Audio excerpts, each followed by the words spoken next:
Hey guys, welcome back to Living Gratefully. Today I want to make some fancier dish soap bottles than what I have here. If you guys have been watching for a while, you know how much I love to make my own dish soap spray, which I just use an old Windex bottle. I actually have two. I use one in the kitchen on the granite countertops and on our dining room table. And then I use this one on the bathroom counters, cabinets, windows, mirrors, all of that. But as you can see, my labels are not very pretty. And a lot of times, even though these work great, and I'll probably still keep them, if I'm using them in my videos, some people will probably think I'm using Windex, and I'm not. I'm using my dish soap spray. So I will link that video down below if you haven't seen it on how to make my dish soap spray. But today I wanted to share where I finally got some nicer plain bottles from Amazon. I'll have these linked below if you want to try them out. And they're going to be really pretty with our dish soap spray in there. But also, my sister made these labels for me. So I want to do a little demo on how to put these on and make my pretty little bottles. Thank you, Jennifer, for sharing these with me. So she used her Cricut or Cricut machine to make these, and so she's got like a little iridescent one here that's going to go on the black background, and then she's got a black one to go on a white background, which if you guys have been watching for a while, in the very beginning, for the longest time, I had the black and white Living Gratefully that would come up in the beginning of my videos, and so this is kind of like that theme. So let's get started.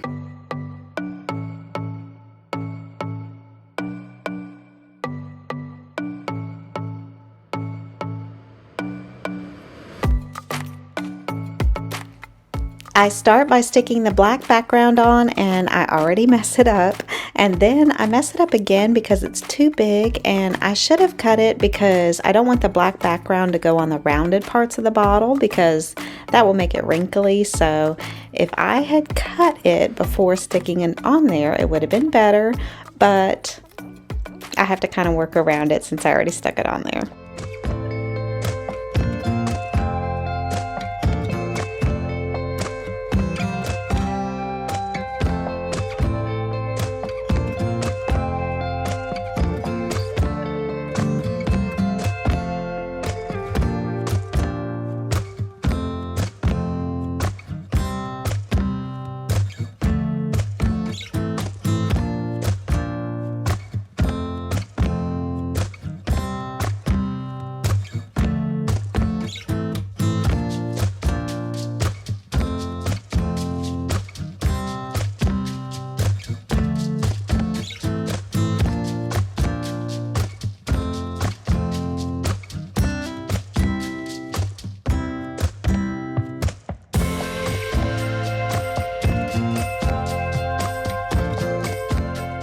I'm using the transfer tape to pull the lettering off of the printout or the cutout, and then I'm pasting it onto the bottle with a black background. And then I use the Food Lion Rewards card. I mean, you can use a credit card, or they make a tool to go with the Cricut to rub it.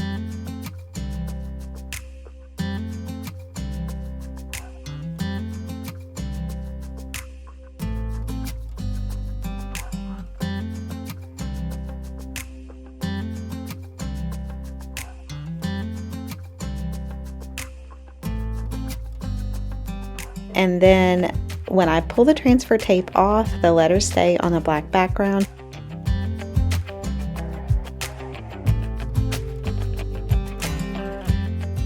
My sister taught me that you can use the transfer tape a few times as long as it keeps working, so I'm using that trick so I don't waste any of the tape.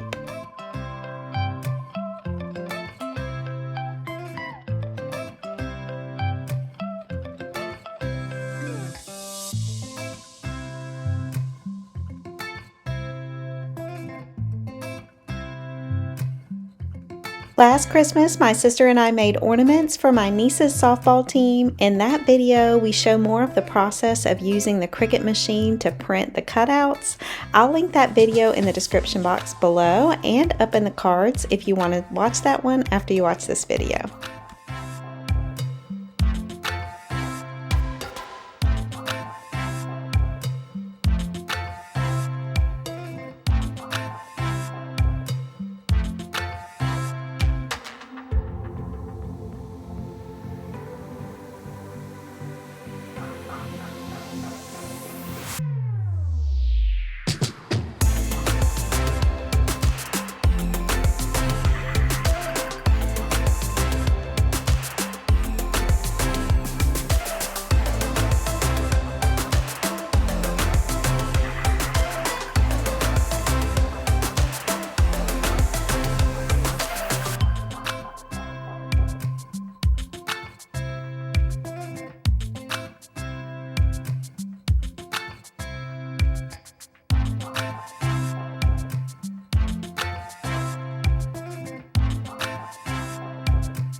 On the white background, I did think to cut it to size first after messing up the black background, but for some reason I messed this one up too, and pretty bad. So I ended up having to just remove the white background. It was so wrinkly, and then I just put the black letters on the bottle.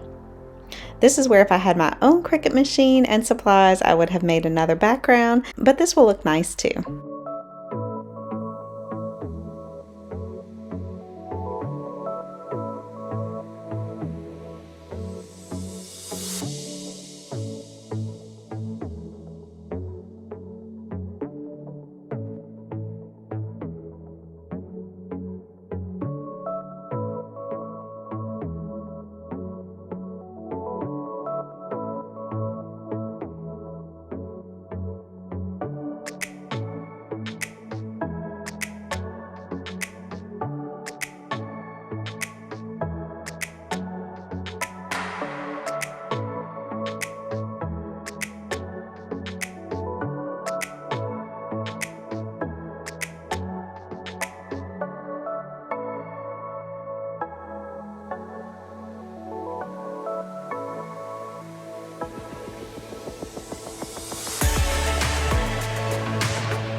Thank you guys for watching today, and I hope you'll come back next Tuesday. In that video, I'll be sharing how I make my absolute favorite mimosas. See y'all next time. Bye.